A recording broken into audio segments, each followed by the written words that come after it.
1989 оны 2 дугаар сарын 24-ний өдөр Япон улс даяар эзэн хаан Хирохитотоос салах ёс гүйцэтгэх ёслол болж гашуудал зарласан өдөр байв. Эзэн хааныг сүүлийн замд нь өдөх ёслол болж байсан тус өдөр улс орон даяар амралтын өдөр болгож төр хувийн хвшлэн гээд бүх албан газрууд сургууль цэцэрлэг дэлгүүр хоршооч амарсан гэдэг. 2 дугаар сарын 24-ний энэ өдөр нь мөн баасан гариг таарсан тул Япончууд 3 хоног дараалж амрах болсон байна. Бичлэгийн гол дүр болох сургуулийн багш залуу эмэгтэй Юми Танакач гэсэн ийм гинтийн амралт ирсэн юм. Тэр 24-ний өдөр өөрийн ажиллаж байсан Фукусимагийн орчимд байх Миякожи тосгон дэх сургуулийн дотор байр ойрхон төрлөх тосгонлууга аав ээжтэйгээ амралтын 3 өдрөө өнгөрүүлэхээр явсан байна. Юмигийн хувьд эдгээр өдрүүд нь гэр бүлийнхэнтэйгээ сайхан өнгөрч 27 оны даваа гарагт хичээлдэд тул тэр буцаад явах болсон юм. Бүсгүй даваа гарагийн өглөө галт тэрэгнээс бууж дотор байрлууга явуулгүй шууд сургуультай ирж ажилласан гэв. Тохон өдрөөч тэр ажил дээр оройтон ажиллаж 18 цагийн үед харих болсон байна. Хэдий гадаа харахгүй болчихсон байсан ч түүний амьдардаг багш нарын дотор байр сургуулиас холгүй орших тул бүсгүй төдийлөн санаа зовоогүй гэжээ. Сургуулийн багш нарын дотор байр нь хэд хэдэн нэг өрөө жижиг байшингуудаас бүрдэх ба хэдий жижиг хэмжээтэй ч тун тоглог тус-тусдаа ариун цэврийн өрөөтөч байв. Тэр үеийн Миякожи тосгон тэмч том хэмжээтэй биш. Тухайн үеийн Япон орны хэмжүүрээр хөгжил муутай тосгонд ордог байсан юм. Хэрв том хотын иргэн Миякожи тосгонд ирээд бие засгаар нойлын өрөө рүү орох юм бол тэр даруй энтхийн ариун цэврийн өрөөний онцлогийг мэдрэх байлаа. Одоо үед хаасайгүй байдаг жорлонгийн суултурын оронд зүгээр шалан дээр нүх байдаг байсан юм. Энэ төрлийн жорлон нь латин юу хэлбэрийн бүдүүвтэр хоолой гэсэн үг бөгөөд нэг үзүүрт нь жорлон байх бол нөгөө үзүүр нь байшингийн гадагшаа гарч амсрыг нь тагаар тагилсан байдаг нь шаардлагатай үед тагийг нээж бохрыг соруулах зорилттой гэв. Ийм жорлонгийн онцлог нь байнга ойрхон цэвэрлэх шаардлагатай ч нөгөө талаараа хямд төсөр давуу талтай юм. Жорлонгийн онцлогийн талаар тодорхой ойлголт авах нь энэ түүхийн нөхцөл байдлыг ойлгоход бидэнд хэрэгтэй тул энэхүү дэлгэрэнгүй ярьлаа. Юми бүсгүй гэртээ орж ирэн нойлдоо бие засгаар суугаад жорлонгийнхоо нөхрөө харан цочсон нь тэр хэнигний гутлыг олж харсан байна. Бүсгүй түүний нойл дотор яаж яваад энэ гутал орсныг ойлголгүй гайхан. Учрыг нь олохоор нөхрөө ширтэн харж байв. Тэр эхлээд хэнигэн бохрын хоолойны нөгөөтлийн нүхийг нээж гутлыг гаднаас нь хийчихсэн юм болов уу? Эсвэл түүнийг байхгүй хэд хоногт нь хэнигэн өрөөнд нь орж ирсэн үү гэх зэрэг бодлоод түүний толгойд эргэлдэж байсан гэжээ. Энэ бүх бодол нь түнд эвгүй санагдаж жорлонгоосоо босох гэтэл гутлан доороос хэнигний царай цухан харагдсан байна. Юми цочин огл харийн босч өөрийгөө хийзүүл харж байна гэж бодсон тул нүдээ хэсэг хугацаанд анин. Ахин жорлонлууга шагаасан ч гутал болон бохрын дундаас өөрлөн гөлрөх хэнигний амьгүй царай хоёр хаашаач алга болоогүй байв. Тэр шууд орилж хашгич нь тусламж ирэхийн оронд өөрийгөө галзуу солиод тусаагүй гэдгээ бүрэн ойлгохын тулд өөрлөн ялгц дундаас харах амьгүй царайнаас юм асууж үтсэн байна. Түүний бодлоор хэрв тэр солиорсон бол энэ царай өөдөөс нь хариулах байх гэж бодсон гэжээ. Гэвч ямар ч хариу ирээгүйд бүсгүй гадаа гарч бохрын хоолон нөгөөдлийн хаалтыг нээж шагах гэсэн боловч хаалт нь аль хэдийн нээлттэй байв. Нээлттэй цооног руу шагаасан бүсгүй хүний хөл олж харснаар айц давтан хашгирч тусламж хүсэж эхэлсэн байна. Юмигийн орилох дуунаар зэргэлдэх байшингуудаас бусад багш нар гарч ирэн бүсгүй хэлснээр бохрын хоолоор руу шаагаж тэр даруйд цагдаа дуудлага өглөө. Дуудлагын дагуу цагдаагийн алба хаагч болон галын аврагч хоёр ирж цогцыг өөртөө гаргаж чадахгүйгээ тун удалгүй ойлгосон тул зэргэлдэх хотоос өөр алба хаагчдаас тусламж гуйсан байна. Аврах ангийнхан болон цагдаа нар олон цаг ноцлсны эцэст бохрын хоолойг тэр чигт нь ухаж гаргаж байгаад бетон хоолойг хагалж үл мэдэгдэх цогцыг гаргаж чадсан юм.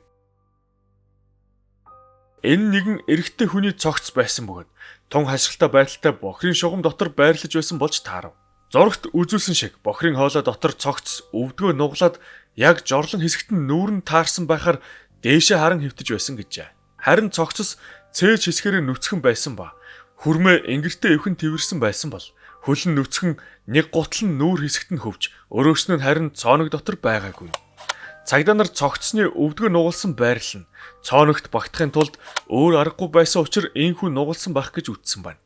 Үл мэдэгдэх цогцыг задлан шинжилгээнд явуулахаас өмнө галс өнөөгчд болон цагдаа нар хоёр ч удаа угаахаас өөр аргагүй байсан гэв. Цогцост хийсэн задлан шинжилгээгээр түүний үхлийг ямар ч гадны нөлөөгүй гэж үзсэн ба тохоо өвдөг зэрэгт нь байсан бага зэргийн шалбарх нь бохрын хоол руу орох үед нь үүссэн байх гэж дүгнсэн юм. Үхлийн шалтгааныг нь осголт гэж үзсэн бөгөөд нас барсан хугацааг нь олтгоос 2 хоногийн өмнө гэж тогтов. Цагдаа нар энэ үйл мэдэгдэх цогцыг хэн байсныг удалгүй хялбархан тогтоосон байдаг. Тэр бол үйл явдал өрнсөн Миякожи тосхны эргэн 26 настай Наюки Кано гэгч болж таарсан юм. Цагдаагийн газраас хэргийг мөрдөн шалгах явцдаа төдийлөн олон нийтэд мэдээлэл хийгээгүйч хожимд дүгнэлтэд дуулгах үед нь хүмүүрт тэдний дэвшүүлсэн энэ хувилбар огт таалагдаагүй байна. Тэд Наюкиг бүсгүйг бие засаж байхад нь нууцаар харах гэж бохрын хоол руу ороод тэндээ гацсны улмаас осгож нас барсан гэж үзхэн тэр.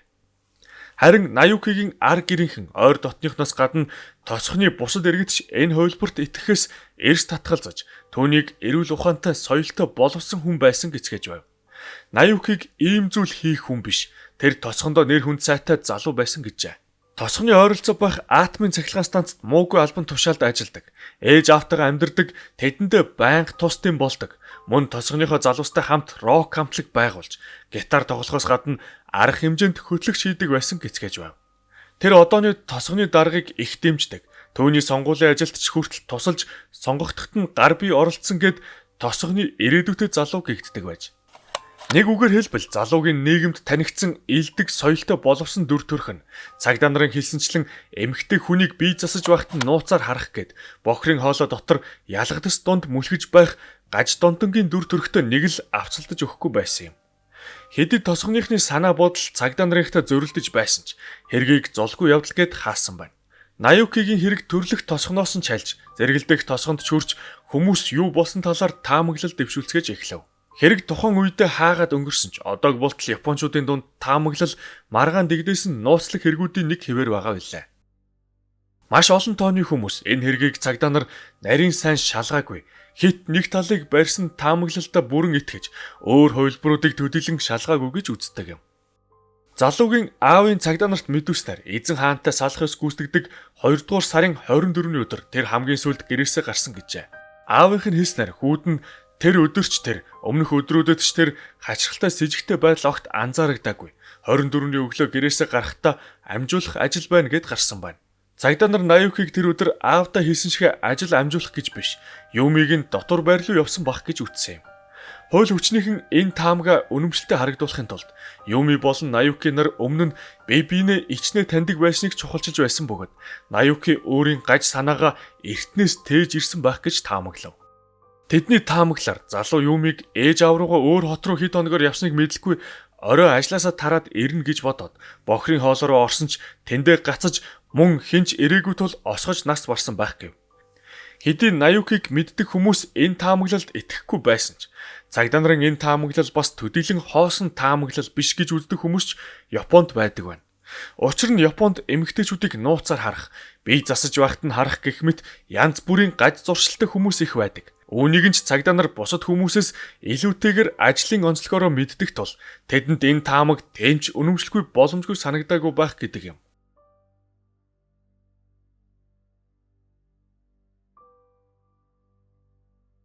Одоо үед ямар байдгийг нь мэдэхгүй ч тухайн үед сургууль цэцэрлэгийн ойролцоо гаж донтонгуудаас болгоомжлуулсан зураг тууц маш ихээр наасан байдаг байсан гэжээ. Цагдаа нарын таамаглалыг үнэн гэдэгт итгэлээ гэж бодсон ч гэсэн ойлгомжгүй баримтууд энэ хэрэгт нэг биш байдаг юм. Жишээ нь Наюкигийн өрөөсөн гутал бүсгүйн жорлон дотор цогцсных нь дэргэд олцсон бол нөгөө гутал нь байшингаас 300 гаруй метрийн цаана голын ирэг дээрээс олцсон гэх баримт. Харин залуугийн машин бүсгүйн байшингаас 150 метрийн зайд зогсоол дээрээс олцсон байдаг. Машин нь олдохдоо хаалхан цоошлогдоогүй, дотор нь түлхүүр нь зоолттой байсан юм.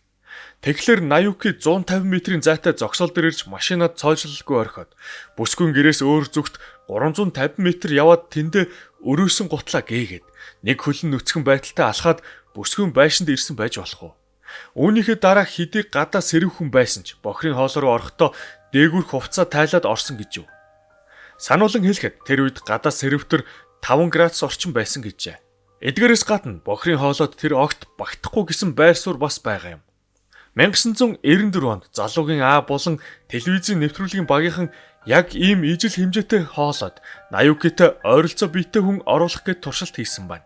Бүгдээрээ туршилтын хэсгээс үзцгээе. ちょうど30センチですね。ほぼ30センチです。このマンホール外側から入ってこういう形で入ってたということになるわけですよね。そうですね。これはでもここでうまく体が折り曲がるのかどうかも分かりませんけど、著しく狭い内容。直樹さんはどんな状況下で死に至ったのであろうか。ここで我々のスタッフがこのトイレに入れるかどうかを実験してみたいと思います。よいしょ、間から